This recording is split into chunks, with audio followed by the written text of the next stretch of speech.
السلام علیکم ورحمۃ اللہ وبرکاتہ۔ قبر میں کیا کیا ہوگا؟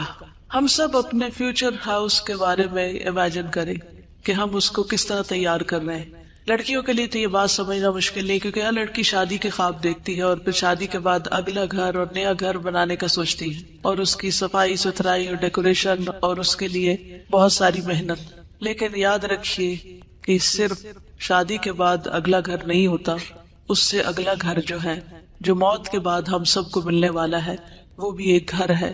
اس کی طرف بھی ہمیں توجہ کرنی چاہیے اور اس کے بھی خواب دیکھنے چاہیے کہ وہ کیسا ہوگا، کیونکہ دنیا کے گھر میں تو ہم زیادہ سے زیادہ کتنا جی سکتے ہیں، چند سال، لیکن قبر میں معلوم نہیں سینکڑوں سال رہنا ہے یا ہزاروں سال رہنا ہے، اللہ عالم۔ اگر وہ گھر عمدہ ہے تو راحت اور آرام ہے، اور اگر وہ گھر خراب ہے تو پھر کوئی فریادی فریاد سننے والا نہیں۔ دنیا میں کسی اسپتال میں اگر کوئی بیمار کراہتا ہے تو بہت سارے ڈاکٹر اور نرسز اس کے علاج کے لیے آگے بڑھتے ہیں، اس کو سکون بخشتے ہیں، لیکن قبر میں کون آئے گا؟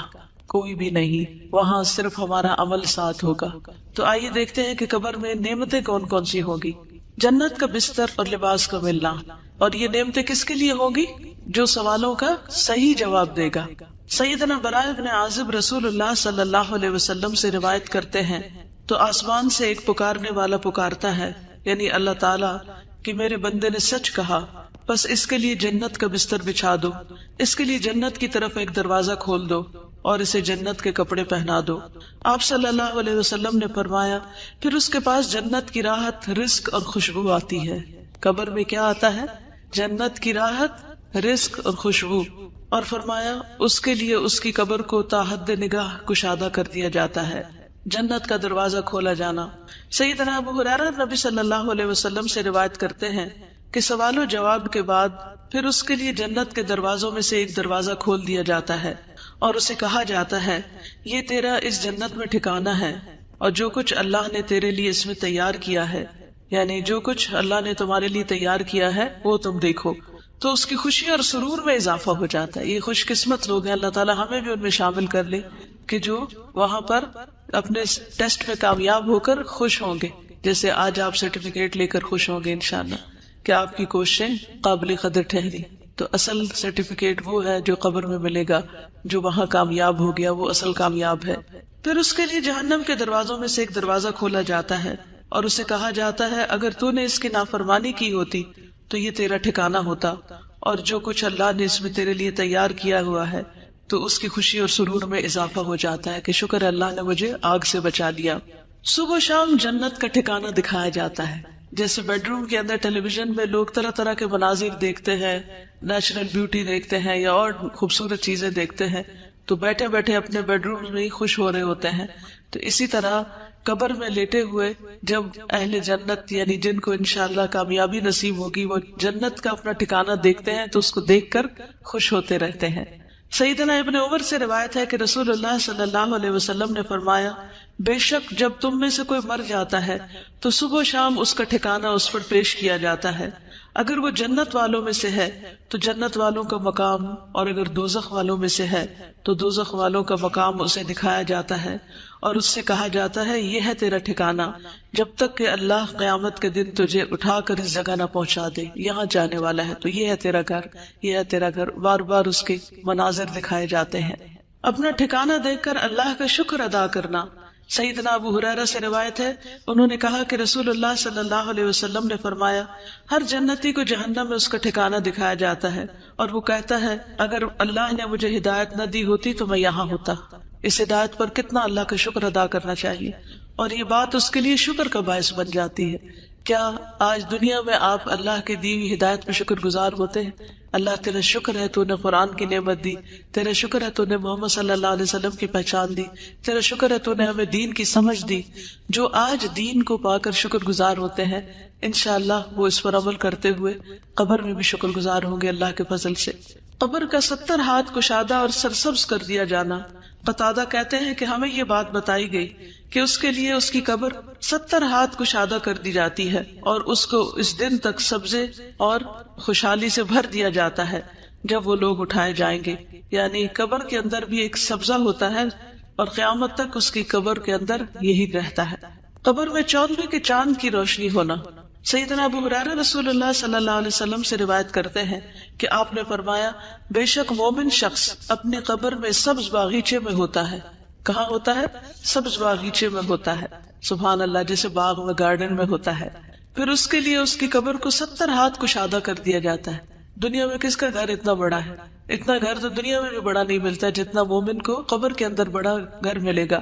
اور اس کے لیے 14ویں کے چاند کی طرح روشنی کر دی جاتی ہے، جس میں اس کو سکون ملتا ہے، کیونکہ اگر سورج کی روشنی ہوتی تو تھک جاتا. گھر والوں کو خبر دینے کی تمنا کرنا. سیدنا جابر سے روایت ہے کہ انہوں نے کہا کہ رسول اللہ صلی اللہ علیہ وسلم نے فرمایا جب وہ مومن اپنی قبر کی کشادگی کو دیکھتا ہے تو کہتا ہے فرشتوں مجھے چھوڑ دو، میں گھر والوں کو خوشخبری دے دوں. لیکن اسے کہا جاتا ہے کہ اب یہاں آرام سے رہو، یعنی اب گھر والوں سے کوئی رشتہ تعلق نہیں قائم ہو سکتا. بالکل ایسے ہی نا کہ جیسے ہم کہیں پر بھی ہوتے ہیں اور ہمیں کوئی خوشی ملتی ہے تو ہم فوراً، اور آج کل تو سوشل میڈیا کی وجہ سے لوگ جو کھاتے ہیں اس کی بھی تصویر اتار کے پیچھے بھیج رہے ہوتے ہیں، اور جو پہنتے ہیں اس کی بھی. تو قبر میں جا کر بھی کیا چاہیں گے کہ پیچھے والوں کو بتائیں، لیکن وہاں کوئی واٹس ایپ نہیں ہوگا. نیک اعمال کا قبر کی تنہائی کو دور کرنا.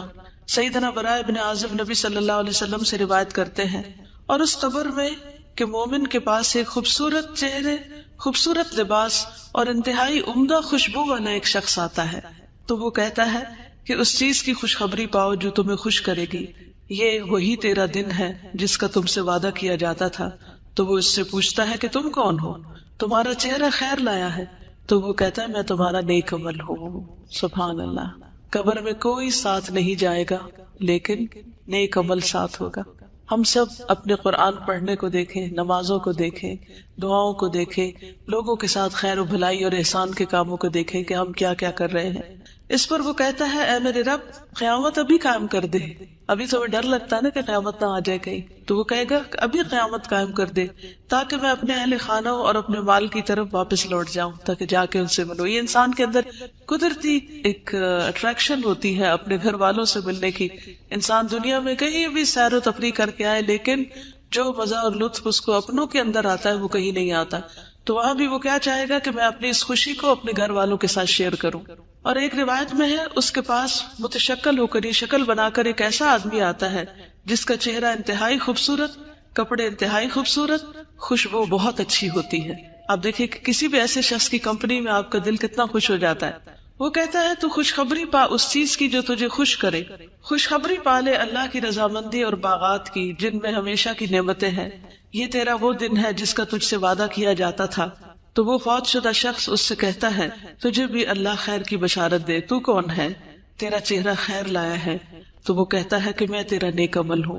اللہ کی قسم جو کچھ میں جانتا ہوں وہ یہ ہے کہ تو اللہ کی اطاعت میں بڑی جلدی کرتا تھا، یعنی نیکی کے کاموں میں آگے آگے ہوتا تھا، اور اللہ کی نافرمانی میں بہت ہی سست تھا، یعنی پیچھے ہوتا تھا، جھجکتا تھا، ڈرتا تھا. اللہ تجھے بہترین بدلہ دے. تو ہم اپنی قبر میں کیا چاہتے ہیں اس کے مطابق اپنے دنیا کے عمل درست کر لیں. صدقہ کا قبر کی آگ بجھانا. سیدنا عقبہ بن عامر سے روایت ہے انہوں نے کہا کہ رسول اللہ صلی اللہ علیہ وسلم نے فرمایا بے شک صدقہ کرنے والوں کی قبروں سے حرارت بچاتا ہے. قبروں کی آگ اور گرمی صدقے سے بجھتی ہے، اور مومن روز قیامت اپنے صدقے کے سائے میں ہوگا. مومن قیامت کے دن صدقے کے سائے میں ہوگا. اس لیے چاہے ایک کھجور کا آدھا ٹکڑا ہی کیوں نہ اللہ کے راہ میں دے، دینے والے بنے. ہمیشہ دینے پر حرص رکھے، اور یاد رکھیے دینے والوں کو ملتا ہے. جو دیتا ہے اللہ تعالیٰ اس کو اس سے بھی زیادہ لوٹاتا ہے. اور قسم کھا کر یہ بات کہی گئی کہ صدقہ کرنے سے مال کبھی کم نہیں ہوتا. سیدنا ابو ہریرہ سے روایت ہے کہ رسول اللہ صلی اللہ علیہ وسلم نے فرمایا اس میت کے لیے اس کی قبر کی لمبائی اور چوڑائی میں 70 ہاتھ فراخ کر دی جاتی، کھلی کر دی جاتی ہے. پھر اس کے لیے اس میں روشنی کر دی جاتی ہے. پھر اسے کہا جاتا ہے کہ سو جاؤ. تو وہ کہتا ہے میں اپنے گھر والوں کی طرف لوٹ جاؤں تاکہ میں انہیں خبر دے دوں. تو وہ دونوں کہتے ہیں اس دلہن کی طرح سو جاؤ جسے کوئی نہیں جگاتا مگر وہ جو اس کو سب سے زیادہ پیارا ہوتا ہے، یہاں تک کہ اللہ اسے اس کی اس خوابگاہ سے اٹھائے گا. یعنی قیامت کے دن پھر وہ آرام سے اس نیند سے اٹھے گا. کتنی خوبصورت قبر ہے نیک عمل کرنے والوں کی. روح کا سبز پرندوں میں ڈالا جانا. سیدنا ابو ہریرہ نبی صلی اللہ علیہ وسلم سے روایت کرتے ہیں جسم کو اسی طرح لوٹا دیا جاتا ہے جیسے اس کی ابتدا ہوئی تھی، اور اس کی روح کو ایک پاکیزہ جسم میں ڈال دیا جاتا ہے جو کہ پرندے ہیں جو جنت کے درختوں کے ساتھ لٹکے ہوتے ہیں، یعنی یہ شہیدوں کا انجام ہے۔ شہداء کو گھر اور رزق ملنا۔ سیدنا ابن عباس سے روایت ہے، انہوں نے کہا کہ رسول اللہ صلی اللہ علیہ وسلم نے فرمایا، شہداء جنت کے دروازے پر موجود ایک نہر کے کنارے پر سبز رنگ کے خیمے میں رہتے ہیں، ان کی طرف ان کا رزق جنت سے صبح و شام آتا ہے۔ سبحان اللہ۔ جنت کا کھانا۔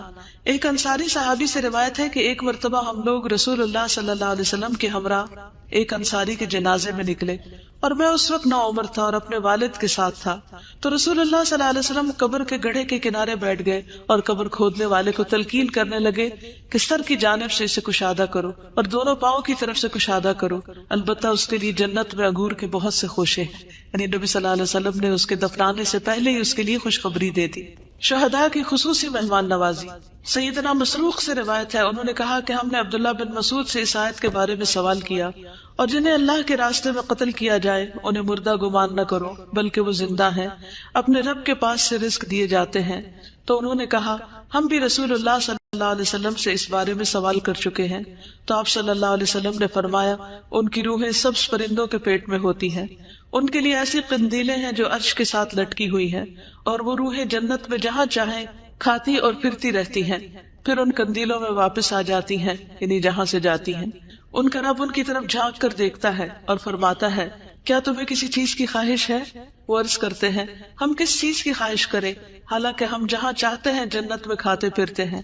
اللہ تعالیٰ ان سے اس طرح 3 مرتبہ فرماتا ہے، پھر جب وہ دیکھتے ہیں کہ انہیں کوئی چیز مانگے بغیر چھوڑا نہیں جائے گا تو وہ عرض کرتے ہیں اے رب ہم چاہتے ہیں کہ تو ہماری روحیں ہماری جسموں میں لوٹا دے، یہاں تک کہ ہم تیرے راستے میں ایک مرتبہ پھر قتل کیے جائیں۔ پھر جب اللہ دیکھتا ہے کہ انہیں اب کوئی ضرورت نہیں تو انہیں چھوڑ دیا جاتا ہے، یعنی اللہ تعالیٰ ان کی اتنی کیئر کرتے ہیں۔ نیک اعمال کا ثواب پہنچتے رہنا۔ 3 قسم کے اعمال کا سلسلہ جاری رہنا۔ سیدنا ابو ہریرہ سے روایت ہے کہ رسول اللہ صلی اللہ علیہ وسلم نے فرمایا جب انسان فوت ہو جاتا ہے تو 3 اعمال کے سوا اس کے تمام اعمال کا سلسلہ منقطع ہو جاتا ہے۔ صدقہ جاریہ، یا وہ علم جس سے نفع اٹھایا جاتا رہے، یا نیک اولاد جو اس میت کے لیے دعا کرتی ہے، یہ مرنے کے بعد بھی نیکیوں میں اضافے کا سبب بنتے ہیں۔ اولاد کی دعا سے درجات بلند ہونا۔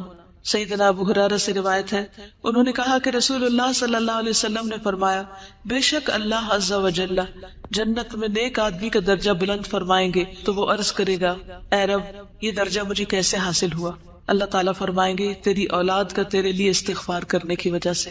تو ہم سب کو اپنے والدین کے لیے جو فوت ہو چکے ہیں بخشش کی دعا کرنی چاہیے۔ ایک دفعہ میں دعا کرتی ہوں، میں اپنے والد کی نیت کرتی ہوں، آپ سب اپنے اپنے والدین کی جو دنیا سے جا چکے ہیں یا دادا دادی جو بھی، ان کے لیے نیت کر لیجیے۔ اللہم اغفر لہ وارحمہ وعافہ واعف عنہ واکرم نزلہ ووسع مدخلہ واغسلہ بالماء والثلج والبرد ونقہ من الخطایا كما ينقى الثوب الأبيض من الدنس اللهم أبدله دارا خيرا من داره وأهلا خيرا من أهله وزوجا خيرا من زوجه اللهم أدخله الجنة اللهم أدخله الجنة اللهم أدخله الجنة وأعذه من عذاب القبر ومن عذاب النار۔ جہاں اپنی بخشش کی دعا مانگا کرے وہاں اپنے والدین کی بخشش کی دعا بھی ضرور کیا کرے، کیونکہ اللہ سبحانہ وتعالیٰ کا فرمان ہے انشکر لی ولوالدیک کہ میرا شکر ادا کرو اور اپنے والدین کا۔ تو والدین کا شکریہ صرف اس طرح ادا نہیں ہو سکتا کہ ہم انہیں کہیں آپ کا بہت شکریہ، آپ نے میں پیدا کیا یا میں پالا۔ شکر عمل سے ہوتا ہے، اور وہ عمل کیا ہے کہ ان کے لیے دعا کی جائے، ان کی طرف سے صدقہ خیرات کیا جائے۔ کوئی سوال؟ کیوں نہیں ٹھیک؟ مجھے یاد ہے میں بہت چھوٹی تھی اور میری والدہ نے یہ حدیث مجھے سنا دی تھی، ابھی میں نے ہوش نہیں سنبھالا تھا۔ ان کو تھوڑا سا پہلے آپ راہ ہموار کریں کہ دیکھیں ہم اس دنیا میں اللہ کی عبادت کے لیے آئیں، جہاں ایک طرف قبر میں نعمتیں ہیں وہاں دوسری طرف قبر میں عذاب بھی ہے۔ سیدہ عائشہ رضی اللہ تعالیٰ عنہ سے روایت ہے کہ ایک یہودی عورت ان کے پاس آئی، اس نے عذاب قبر کا ذکر کیا، تو عائشہ رضی اللہ تعالیٰ عنہ سے کہا کہ اللہ آپ کو عذاب قبر سے پناہ میں رکھے۔ اس پر عائشہ رضی اللہ تعالیٰ عنہ نے رسول اللہ صلی اللہ علیہ وسلم سے عذاب قبر کے بارے میں پوچھا۔ آپ صلی اللہ علیہ وسلم نے فرمایا ہاں عذاب قبر حق ہے۔ عائشہ رضی اللہ تعالیٰ عنہ نے بیان کیا کہ پھر میں نے کبھی ایسا نہیں دیکھا کہ رسول اللہ صلی اللہ علیہ وسلم نے کوئی نماز پڑھی ہو اور اس میں عذاب قبر سے اللہ کی پناہ نہ مانگی ہو. یہ کون دعا کر رہا ہے؟ نبی صلی اللہ علیہ وسلم. یہ دعا کہاں پڑھی جاتی ہے کچھ پتا ہے آپ کو؟ تشہد کے بعد. اللہم انی اعوذ بک من عذاب القبر واعوذ بک من عذاب جہنم واعوذ بک من فتنة المسیح الدجال واعوذ بک من فتنة المحیا والممات. جہاں ہم رب جلنی پڑھتے ہیں نا، تو چاہے تو اس کی جگہ آپ پڑھ لیں، چاہے تو اس کے ساتھ پڑھ لیں، دونوں صورتیں کر سکتے ہیں. ٹھیک ہے. تو نبی صلی اللہ علیہ وسلم اس دعا کو ہمیشہ پڑھتے تھے. ہمیں بھی پڑھنی چاہیے اور قبر کے عذاب سے پناہ مانگنی چاہیے.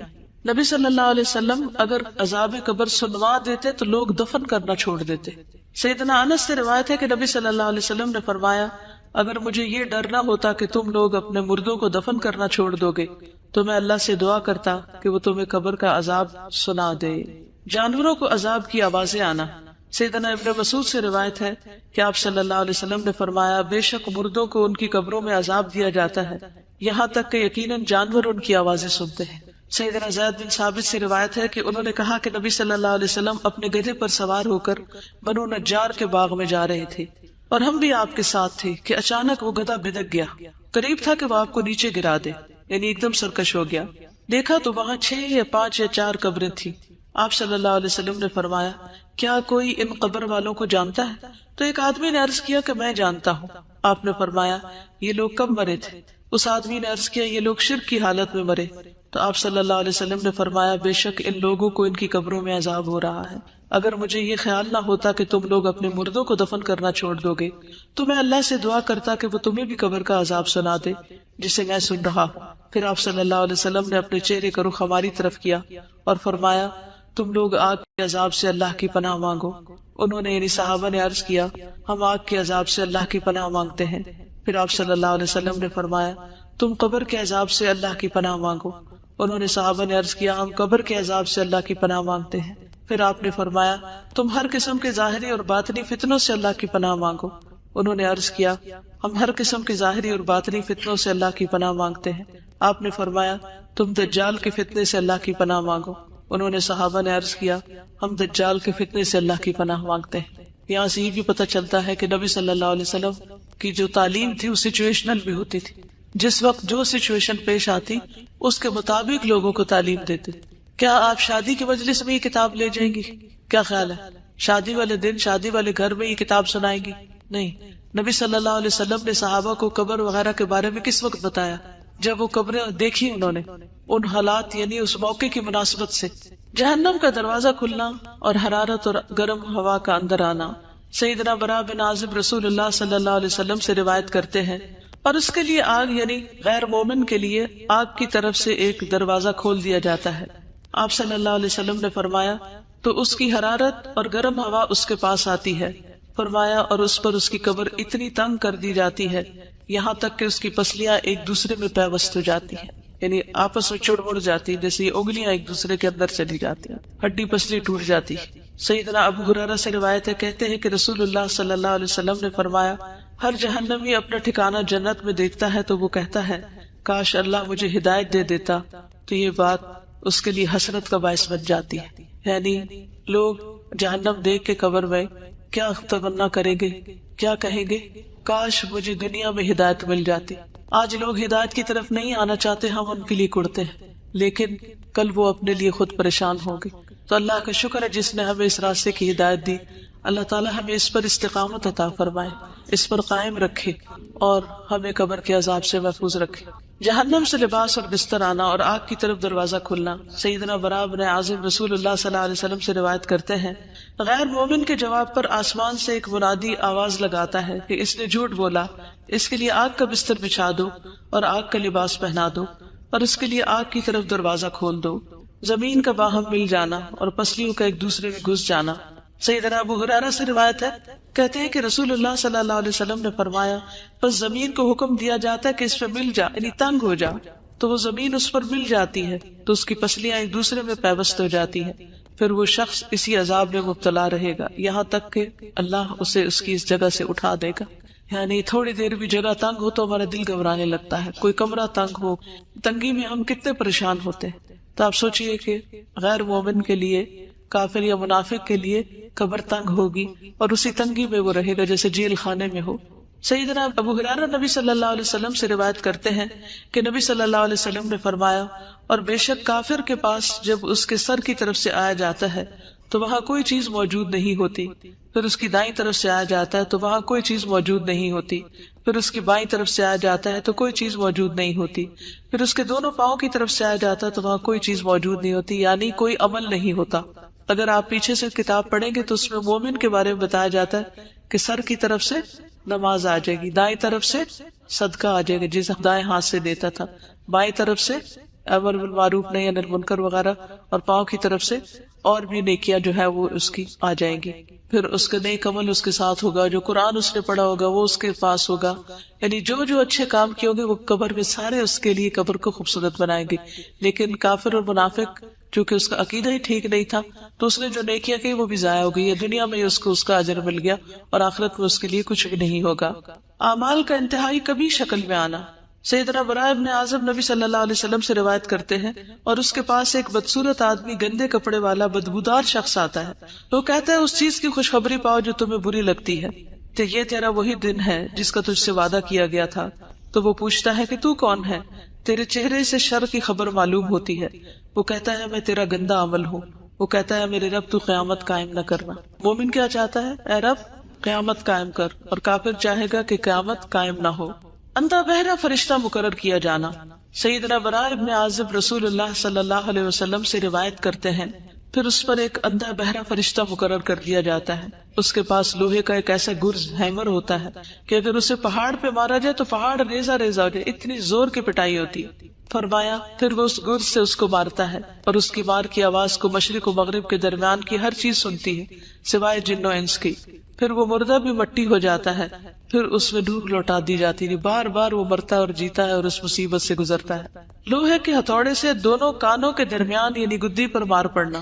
سیدنا انس رضی اللہ تعالیٰ عنہ نبی صلی اللہ علیہ وسلم سے روایت کرتے ہیں کہ نبی صلی اللہ علیہ وسلم نے فرمایا پھر اس کے دونوں کانوں کے درمیان لوہے کے ہتھوڑے سے ایک ضرب لگائی جاتی ہے تو وہ زور سے چیخ اٹھتا ہے۔ اس کی چیخ و پکار کو جن و انس کے علاوہ اس کے پاس پاس کی تمام مخلوق سنتی ہے۔ قبر میں کیڑے پکوڑوں اور سانپ کا ڈسنا اور نوچنا۔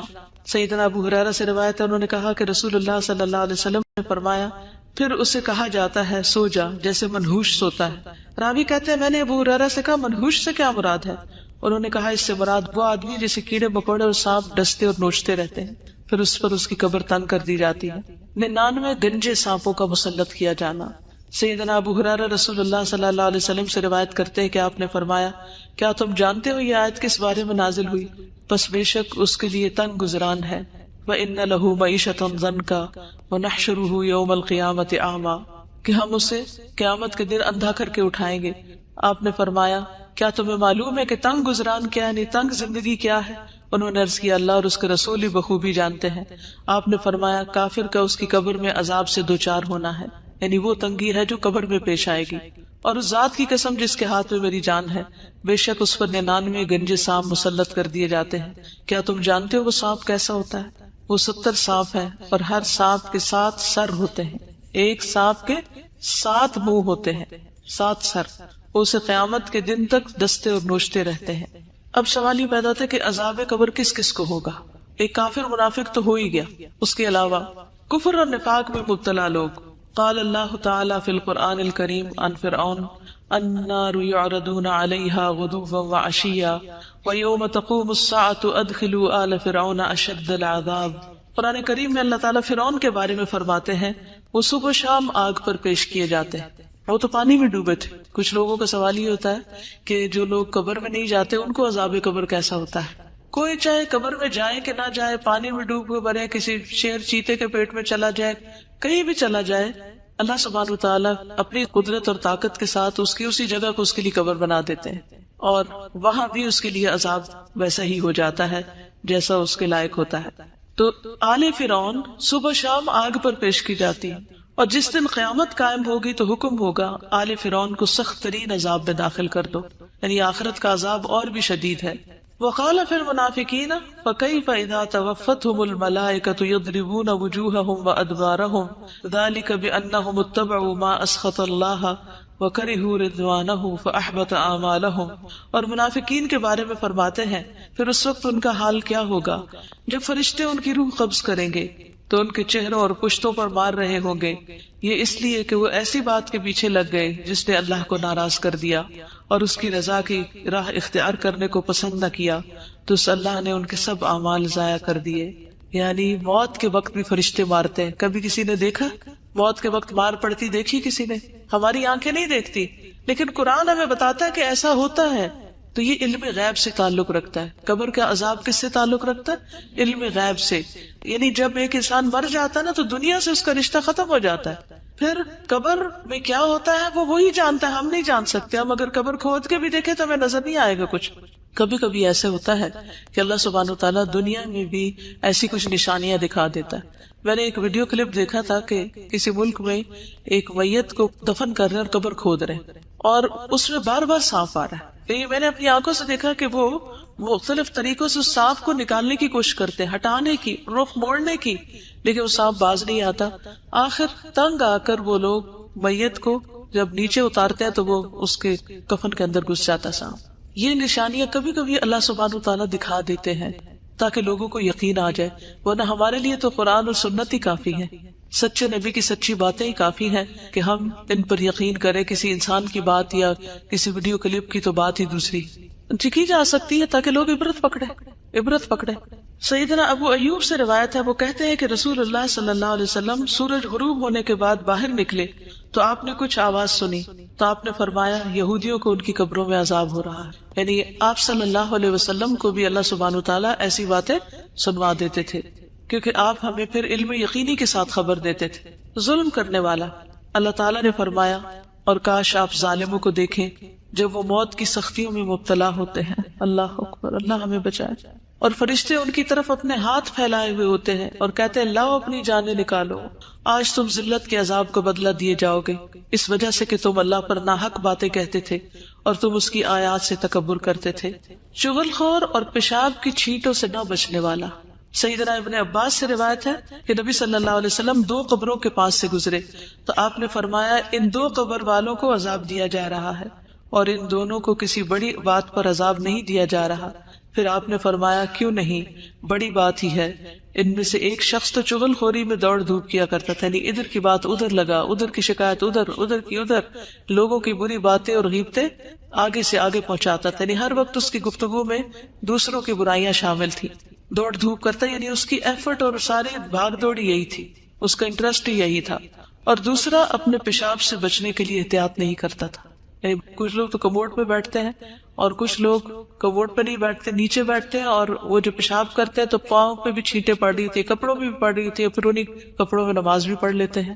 تو طہارت کا اہتمام کرنا بے حد ضروری ہے۔ اللہ سبحانہ وتعالیٰ ہمیں صحیح طہارت اختیار کرنے کی توفیق دے، نہ ہم حد سے بڑھیں اور نہ اس کو چھوڑیں۔ سیدنا ابن عباس سے مروی ہے کہ رسول اللہ صلی اللہ علیہ وسلم نے فرمایا قبر کا عموماً عذاب پیشاب کی وجہ سے ہوتا ہے، پس تم پیشاب کے چھینٹوں سے بچا کرو۔ مظلوم کی مدد نہ کرنے والا اور بغیر وضو کے نماز پڑھنے والا۔ سیدنا ابن مسعود سے روایت ہے کہ آپ صلی اللہ علیہ وسلم نے فرمایا اللہ کے بندوں میں سے ایک بندے کے بارے میں حکم دیا گیا کہ اسے قبر میں 100 کوڑے لگائے جائیں۔ وہ تخفیف کا سوال کرتا رہا اور دعا کرتا رہا یہاں تک کہ 1 کوڑا باقی رہ گیا، باقی معاف کر دیے گئے۔ جب اسے یہ 1 کوڑا لگایا گیا تو اس پر اس کی قبر آگ سے بھر گئی۔ پھر جب اسے سزا کا اثر زائل ہوا تو اس نے فرشتوں سے کہا تم نے کس بنا پہ مجھے کوڑا لگایا؟ انہوں نے کہا تم نے ایک نماز بغیر وضو کے پڑھی تھی اور تم ایک مظلوم کے پاس سے گزرے تھے، تم نے اس کی مدد نہیں کی تھی، یعنی تمہارے سامنے کسی کی پٹائی ہو رہی تھی اور تم نے روکا نہیں اس کو۔ تو ہمیں اپنی ساری زندگیوں کا جائزہ لینا ہے اور جہاں جہاں ہمارے اعمال قرآن و سنت سے ٹکراتے ہیں وہاں ان سے بچنا ہے اور اللہ سے ہر وقت توبہ کرتے رہنا ہے۔ خیانت کرنے والا۔ سیدنا ابو ہریرہ سے روایت ہے کہ جب ہم نے خیبر فتح کیا تو ہمیں مال غنیمت میں سونا اور چاندی نہیں ملے بلکہ گائے، اونٹ، سامان اور باغات ملے تھے۔ پھر ہم رسول اللہ صلی اللہ علیہ وسلم کے ساتھ وادی قرا کی طرف لوٹے اور آپ کے ہمراہ آپ کا غلام تھا جس کو مدعم کہا جاتا تھا، جو بنو ذباب کے ایک آدمی نے آپ کو ہدیے میں دیا تھا۔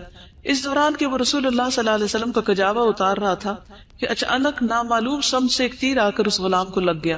لوگوں نے کہا اس کے لیے شہادت مبارک ہو، تو رسول اللہ صلی اللہ علیہ وسلم نے فرمایا ہرگز نہیں، اس ذات کی قسم جس کے ہاتھ میں میری جان ہے، جو چادر اس نے خیبر کے دن تقسیم ہونے سے پہلے مال غنیمت میں سے چرائی، جو چادر اس نے مال غنیمت میں سے چرائی تھی وہ اس پر آگ کا شعلہ بن کر بھڑک رہی ہے۔